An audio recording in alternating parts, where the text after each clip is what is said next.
Hello everyone. So our group is tasked to report on intersectional feminism, but before we delve into what intersectional feminism is, let us first take a look at these two basic concepts which are of significance to the development of the theory.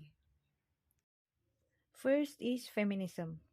Feminism has many definitions, but the simplest definition that we can cite is that of the human rights careers, which define feminism as the belief in the social, economic, and political equality of the sexes. It basically implies that no one should be refused of certain rights because of their sex. Next is intersectionality. Intersectionality was first introduced by scholar and civil rights advocate Kimberly Crenshaw. It describes how different factors of discrimination can meet at an intersection and can affect someone's life.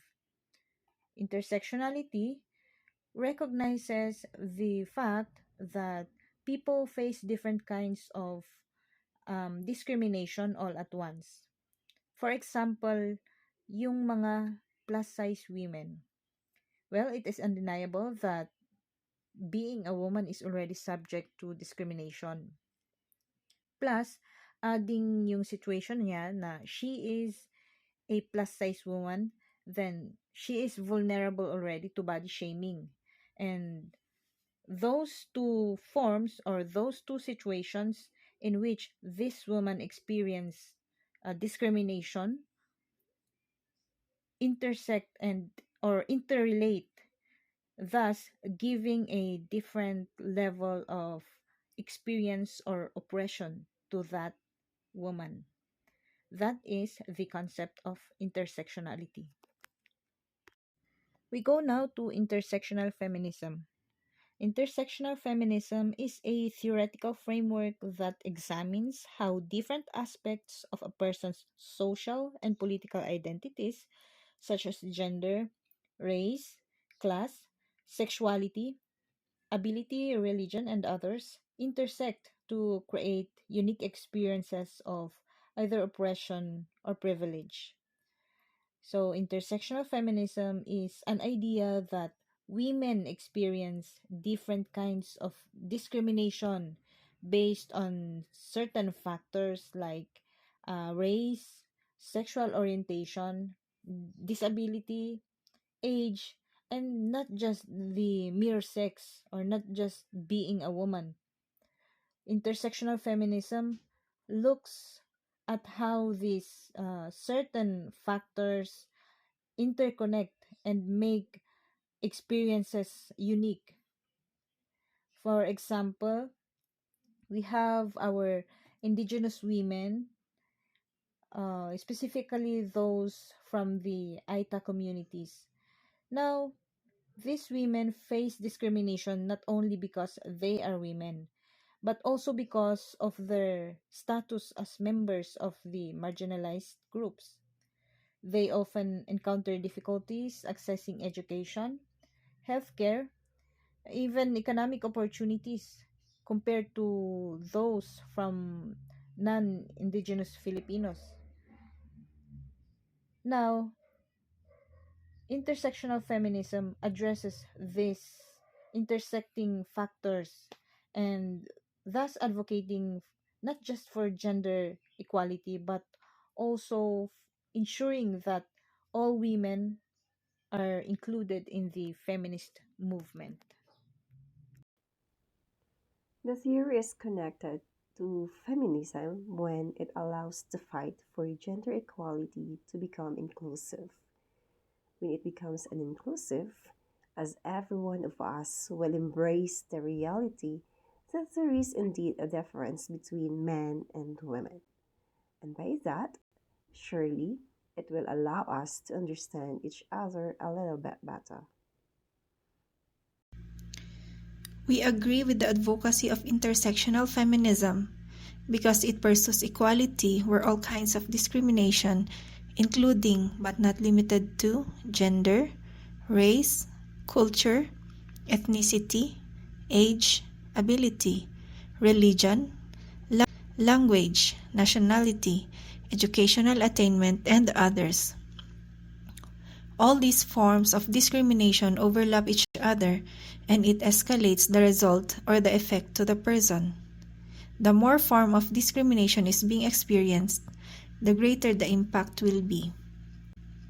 Although there are lots of advocacies against discrimination, the advocates are still far from solving it since discrimination is very easy to commit. For example, you are walking along Session Road with your friend and you saw a girl who is dark in color and who has kinky hair.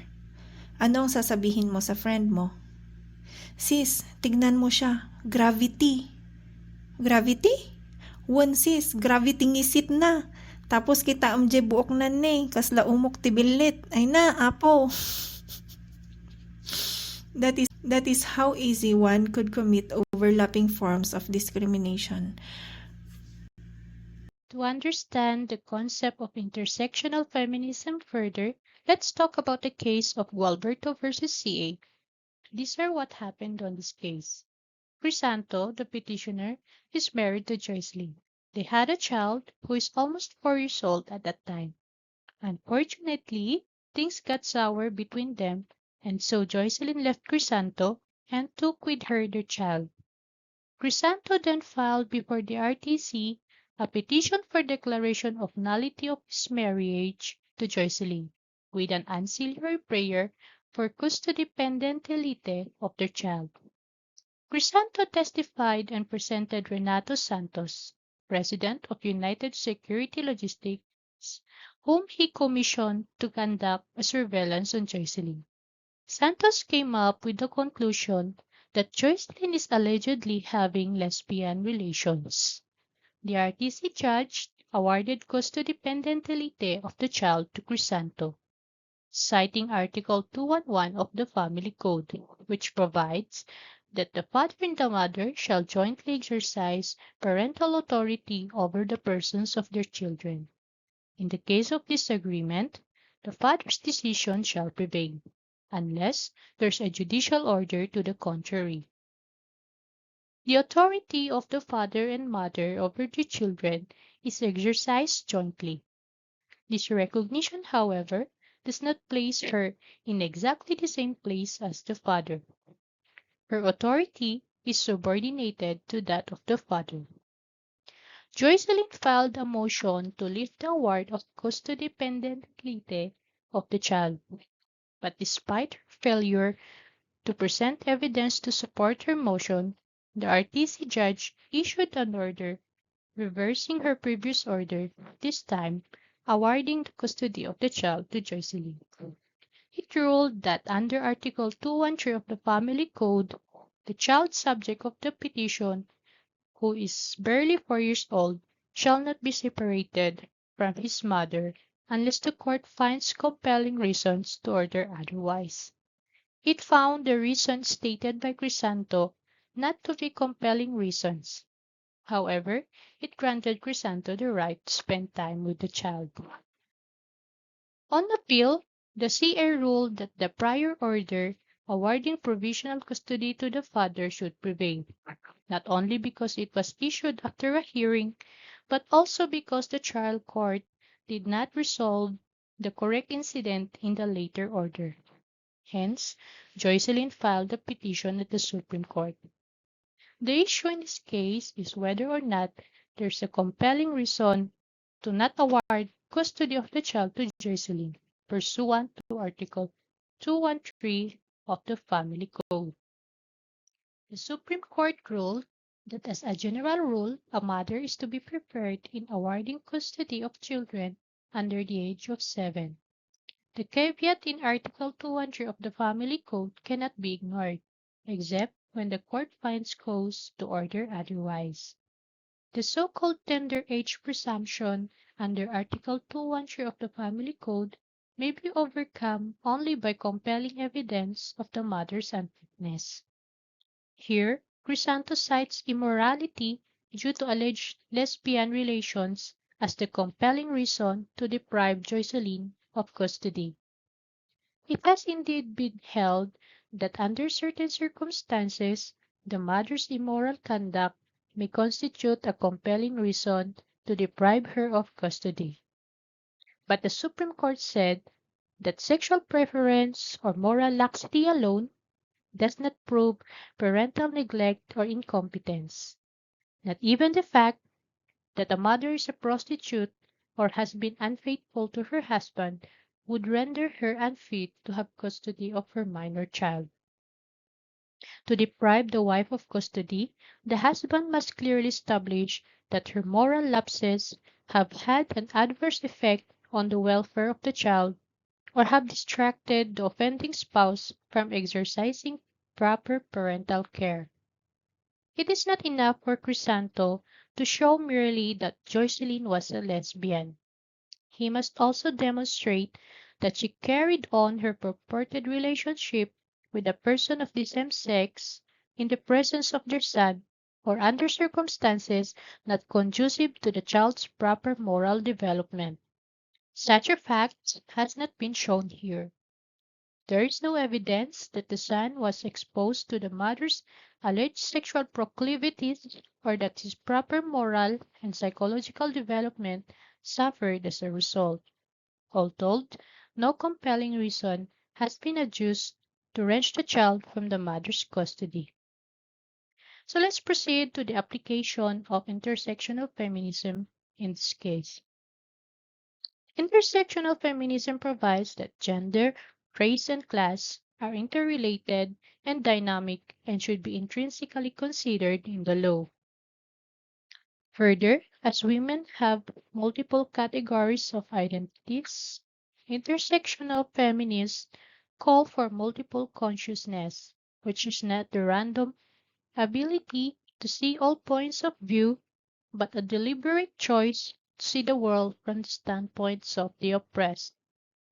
The proposition of this philosophy was applied when the court awarded custody of the child to Joycelyn. By doing so, the court recognized and respected Joycelyn's right as a mother, which was provided by the family code, and her freedom to choose on how to express and identify herself being a lesbian. Because if the court had ruled otherwise, given the circumstances, it can be perceived that there is injustice and discrimination to Joycelyn, not only as a woman or a wife, but also as a lesbian. But because we have laws granting rights to women and our Constitution guaranteeing the right to freedom of expression, and because our courts are actually applying these laws and are upholding these rights, these examples of interrelating discriminations to women were being addressed, bringing fruition to the proposition of intersectional feminism.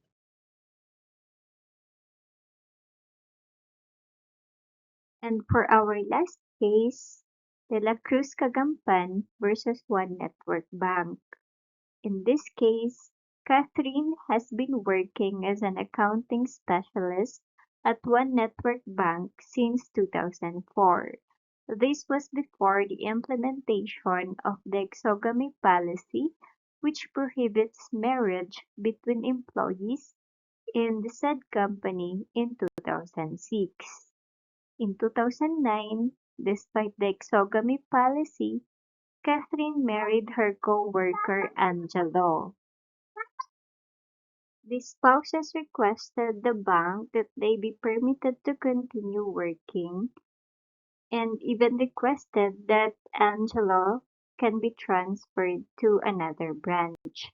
Unfortunately, it was denied and Catherine was terminated. She sought reconsideration but was ignored. Hence, she filed a complaint for illegal dismissal against One Network Bank. The labor arbiter and the NLRC ruled that Catherine was illegally dismissed. However, the Court of Appeals reversed said decision. Now, the issue is whether or not Catherine should be dismissed for marrying a co-worker. The Supreme Court ruled that no, Catherine should not be dismissed for marrying a co-worker. Under the Magna Carta of Women, the state commits to eliminate discrimination against women and ensure their right to freely choose a spouse. Furthermore, Article 134 of the Labor Code prohibits employers to dismiss, discharge, discriminate, or otherwise prejudice a woman merely because of her marriage. Intersectional feminism was applied in this case when the court upheld that the act of the company in terminating Catherine's employment because of her marriage is an act of discrimination against women. The court pointed out that Catherine and Angelo were both employees of the company and they actually violated the exogamy policy. Interestingly, her husband's employment was retained. Moreover, they opted to terminate Catherine's employment for the reason that she must leave in lieu of her husband. Therefore, in this case, through the court's decision, it bridged the gap of equality among women and men. And that ends our report. Thank you so much for listening. Bye bye.